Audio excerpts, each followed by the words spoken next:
Bilihan na ng palaspas. Palaspas din. Ito ako sa palaspas. This palaspas day, abot yata ako since may mga tao pa sa labas. Pipiling ko yung gusto kong style. So may mga style kasi or design pang palaspas. Yung luma kasi namin palaspas ay dinonate namin sa simbahan at yun yung ginawang ash kasi. So eto, palaspas day na. Hindi ako nakapagbisita iglesia. Gusto ko kasi ma-visit na church is yung 12 simbahan sa Bataan. So, mga kamag-anak ko dito nakapunta, hindi ko alam kasi sobrang daming clients. So, I hope next year, some other time. Guys, lahat binibilan ko ng palaspas. Wala yung gusto ko kasing design. Ayun! Ayun yung gusto kong design. So, ayun yung iba-iba kasi siya. So, mag-ano? 30? Ito po. 35 naman. Sige po. So, iba-iba kasi yung binili ko. Okay na yun, tita. Iba-iba yung binili kong palaspas. Dahil pakita mo yung dalawa kong palaspas. So, ayan, iba-iba siya. Oh.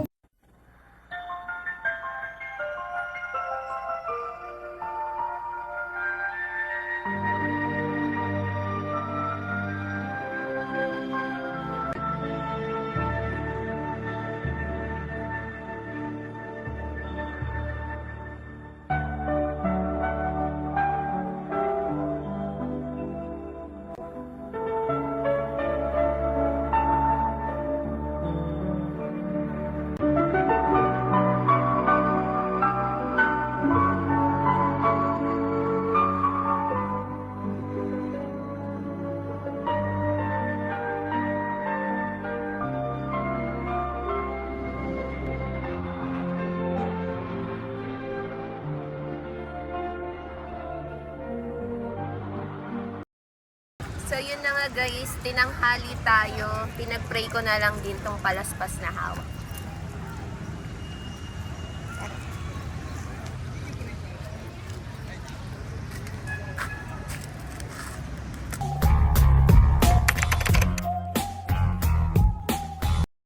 So guys, eto tayo. Eto ang pinaka-landmark natin. Nandito tayo sa Masapang. Bayan ng Masapang. So ayan ang dapat nyo maalala yung malaking iitik sa gitna. So, dito kasi tayo. Ayan. Dito tayo. Ayan, yan yung itik. Ito lang tayo. Ayan. Ito ang secret na daanan papunta sa taniman ng pakwan. Welcome to San Benito. Ayan po tayo. Laki ng palayan dito.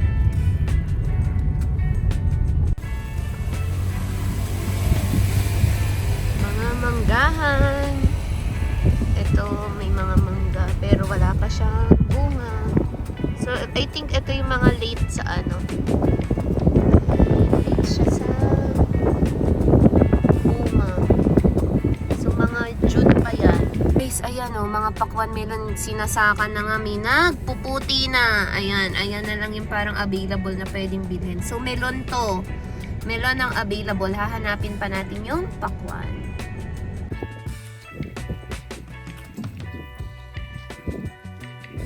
Magkano po? Ay, wala pong pakwan. Puro melon lang po. Magkano po kilo? Wala, last kilo yan. Opo, magkano po? 30. So, 45 ang kilo dito, guys. Hindi ko pa alam kung magkano kasi sa labas. Walang pakwan talaga tayo kahit doon ako pumunta. Meron kayang wala na po doon. Martes pa, Martes. Martes pa. So, meron lang para. Dito ba tayo nun? Asan yung parang bahay nung binilahan natin? Doon pa banda ba? Pero sige po. I mean, may pinuntahan kami, hindi ko na po maalala, last year pa kasi yun. Nagkukuha rin po ng pakwan. Yung parang naka may bahay po na parang, ano yung rest house din na. Pero wala nga pong pakwan na sa'yo. Yung hinog lang po. Yung hinog. Konti lang po. Kasi pakwan po talaga binisita namin dito. Honeydew, wala po? Wala po. Ilan po, ma'am? Mga 3 kilos lang po. Okay na yung 2 to 3 kilos tayo.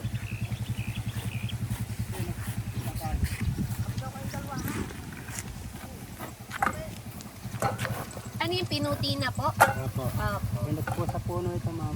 Lugi ako kasi naputi na rin yung price. 3 kilo, hindi ko lang. Apa, apa.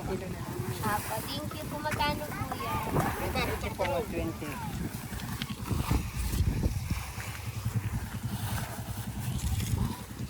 Ilan sa puno. Thank you po. So, wala tayong pakwan. Melon lang ang available. Gusto ko saan pumunta sa bukid eh. Doon kasi sa gitna yan guys para makita nyo din. Babalik din po yan. Kung alam ko lang po. Tara po.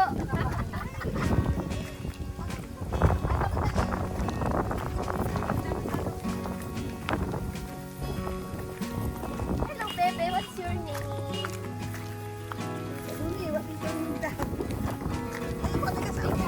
Sa Victoria po, Nay. Sa Balite. Kumbaga, guys, kaya pala mahal. Sa totoo lang, mura talaga makukuha dito pag binenta na sa labas. Mahal. Ayan, sige, Nay. O, ayan, pinakuha ko. Pero guys, babayaran ko po sila kung tayo ba hindi pwedeng hindi. Apat na harvest na to. Apat na harvest na. Apat na harvest na. Kumbaga guys, maganda ang business ni Pakuan kasi ilang harvest kahit ilan lang yung tapos ayan, basta bigyan nyo lang ng tabi. Ingat lang kasi baka maapakan. So talagang ang Pakuan dito hindi siya yung bilog. May time kasi na may bilog, so may iba pa yun. Ito kasi ito yung oval or oval. Ayan. Si tatay kinukuhanan na ako. Ayun. Sige po, kahit mga 4 lang po, okay na po yan. Pag iba, like katulad din ba yun ng mangga, kunwari yung parang, di ba, pinartilize. Ito, nakapilat sa araw, bawal mo na kainin, di ba? Kasi sasakit din yung tiyan. So, kapag nakapilat sa araw, bawal naman siyang kainin agad. So, pahingahin nyo muna, kakakuha lang natin. Oo nga, Nay, paano pala yun? Sayang no, nabubulok, hindi agad nakukuha. Ayun guys, so ingat, ang cute pa niya. Talagang sipagan lang ng hanap pala dito. Oo, matakot tipo po na sa water. Yes. Pero na hindi nyo natatry yung mga strawberry. Mainit. Ay, oo, yun nga.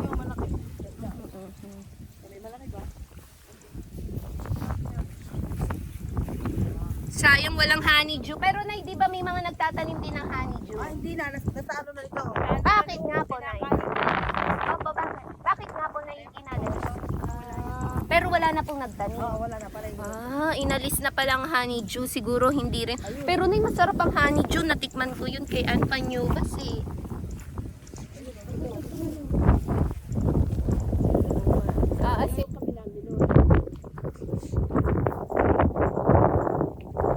So, ayan yung mga rest house nila, guys. Or parang pahinga muna kasi nga pagod-pagod din. Madaling araw or morning pa lang. So, ayan.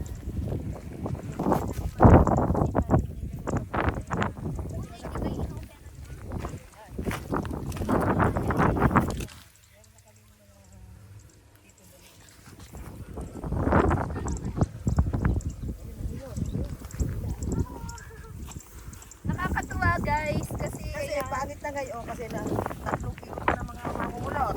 Kaya pero kung hindi bago pa. bago ang dami. Yes. Ayun nga, guys. So, na-late na ako ng nakailang kuha na raw at hako. May harvest na. Nakailang harvest na raw sila. Pero kung first time daw ako dito, talagang mas mas marami. Bali, magkano ang kilo na nay? Alligator. Diba guys, 30. Last year kasi 17 pesos lang ang kuha ko. Siyempre, nag-iiba ang harvest ngayon. Kaya, ay, tulungan ko na kayo. Naibang harvest, so 30 pesos per kilo ngayon. So, ayun. Dati, kinuha ko 3 sako. Pinamigay ko lang yun sa sobrang dami. Dinala ko yun sa Pasig, guys. So, ayan siya, oval. So, okay na to, Nay. Sige, kayo ang una, Nay. Hindi ko alam ang pabalik. Nasa gitna ako ng tilapia.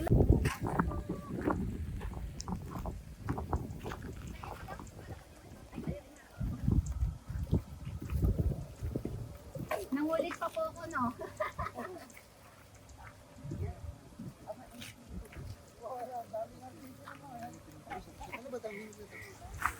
Dati kasi tayo last year, 17 pesos. Ay, alam ko naman po tumataas ngayon. Anong year na? 2024. Kala ko may discount pag ako kumuha. Joke.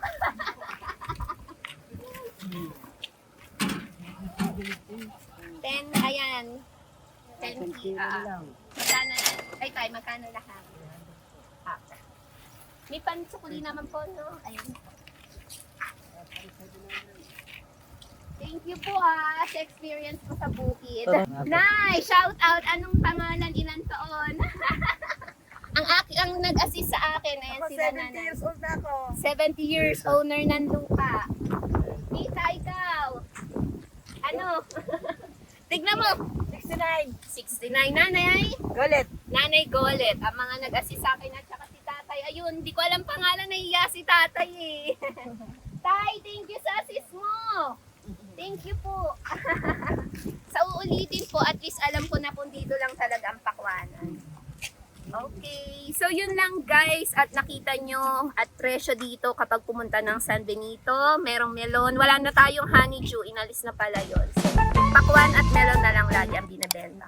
So, see you again guys.